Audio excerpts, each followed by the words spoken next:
Hello YouTube and welcome back to another Dare to Game video. Today we're playing Mount & Blade Bannerlord and we're going to be doing the social attribute tree skill breakdown. So I'm doing a whole series of these videos, and if you want to see any of them, I have or will make all of them. So definitely check them out. They're going to be helpful for those of you who may not know which skills you want to go with. Basically what I do is I break down each skill in each of these attribute areas and tell you pros and cons for each one, or if there's one that's definitively better than another, I'll point that out. Basically it helps you pick which skill perks are going to be the best ones to go with for different playstyles or different situations. So let's just dive on in and get right to it. Down here you can see for social, it says social is the ability to understand people's motivations and to sway them. The skills that are bound to social attribute are charm, leadership, and trade.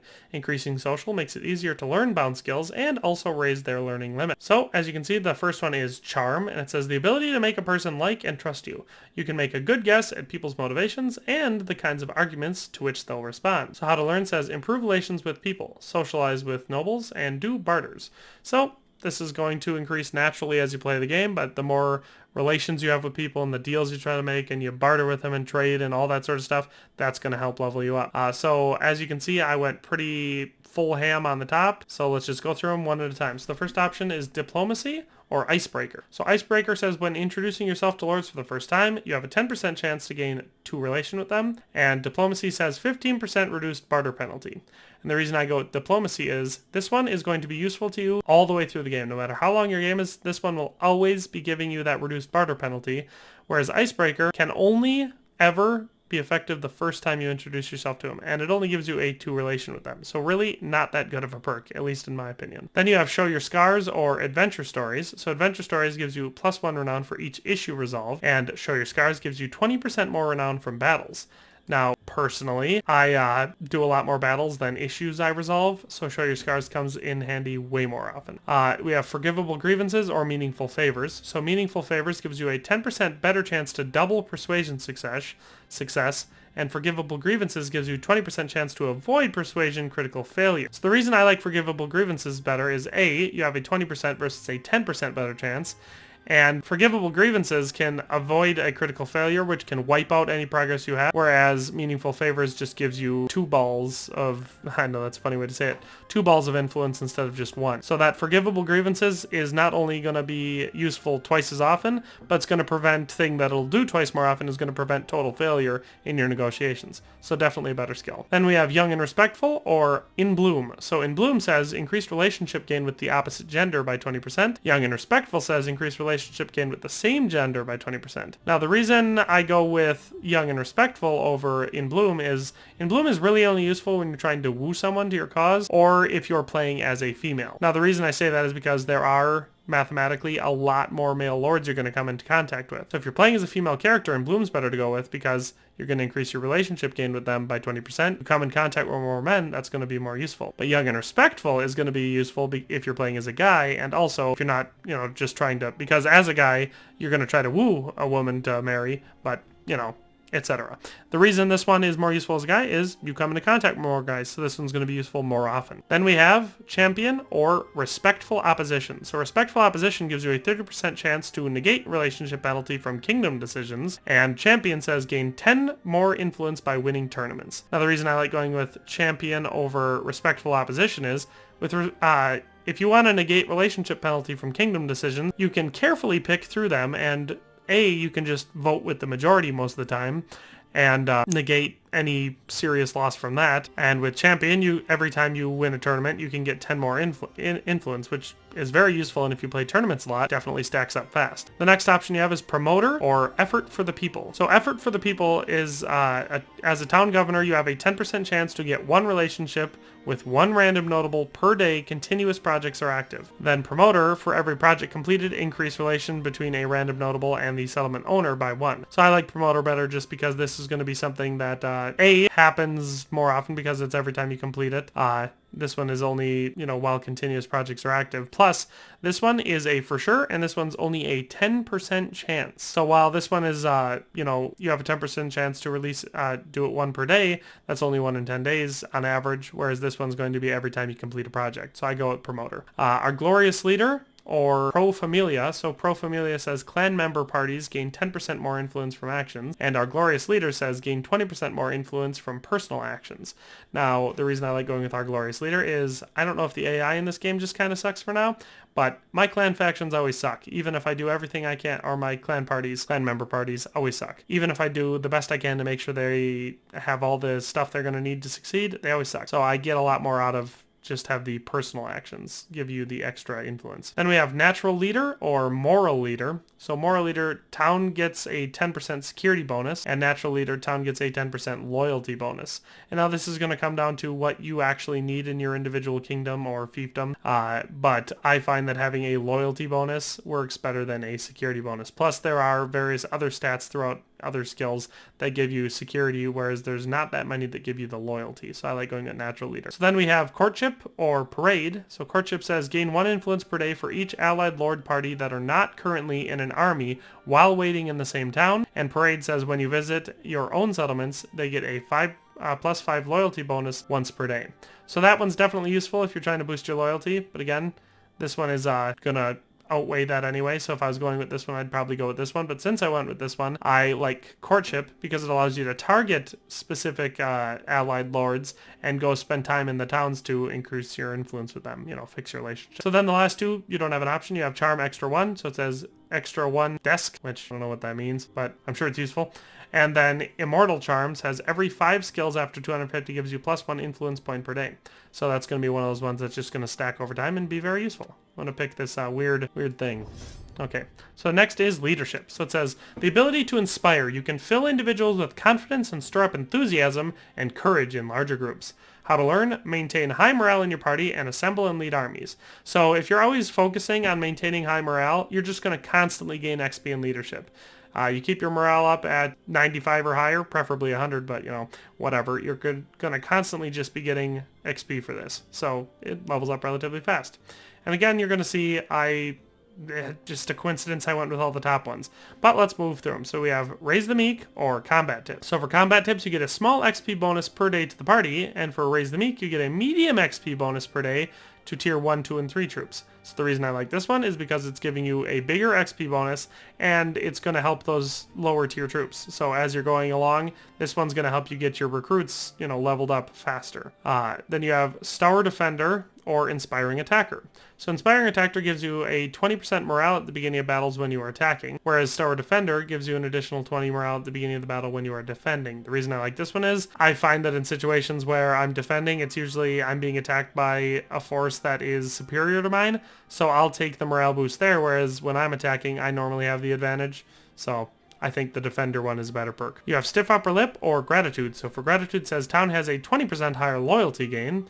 And for Stiff Upper Lip, Town Garrison is 20% more effective, and so that's going to help your security. So again, this one's going to counteract those ones from Charm. I went with Loyalty last time. For this one, I go with Security. But, obviously vice versa works.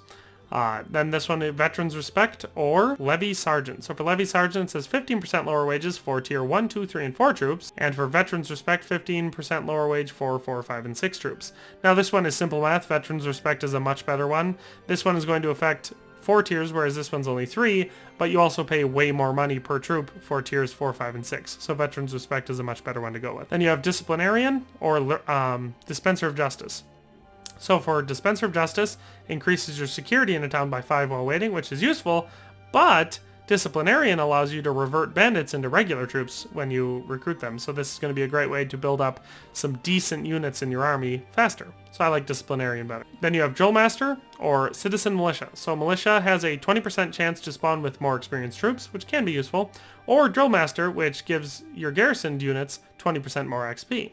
So this one is going to help you level up your garrisoned units much faster, and overall it increases the effectiveness of all your armies in the game because you're going to be able to level them up that much faster. So Drill Master is definitely a better perk. Inspiring Leader or Assuring Presence. So Assuring Presence has 20% less cohesion decay, so that one's mostly important if you're leading an army.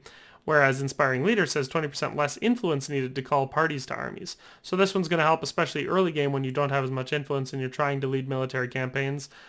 This is going to help you call armies and get more people to come to you because you're going to need less influence. Then we have Inspiring Warrior or Public Talker. Public Talker says 10% more effective forum, marketplace, arena, temple, festival effects. And Inspiring Warrior says 20% faster notable recruit replenishment. This one's a no-brainer for me.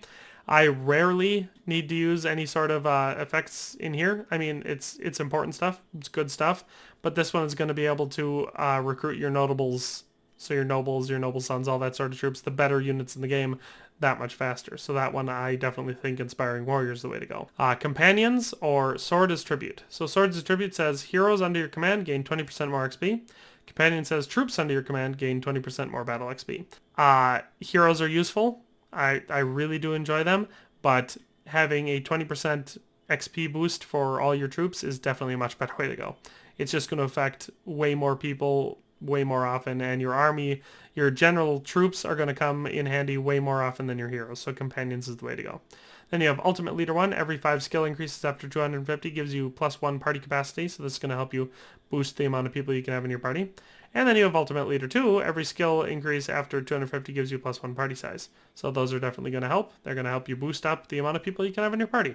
So let's move on to the final one for this one, which is trade. So for trade, it says familiarity with the most common goods in the marketplace and their prices, as well as the ability to spot defective goods or tell if you're being shortchanged in quantity. So this one is definitely very, very useful if you're being a trader, which is also how you level this up. You make profit from trading or operate caravans. So those are going to give you XP in this. Basically, anytime you buy something somewhere and sell it somewhere else for more, you're making a profit from trading. Boom, XP. So let's move through them. So this one says appraiser or wholesaler. So for appraiser, it says 5% decreased trade penalty for equipments, also your profits are marked. And then 5% decreased trade penalty for trade goods, also your profits are marked.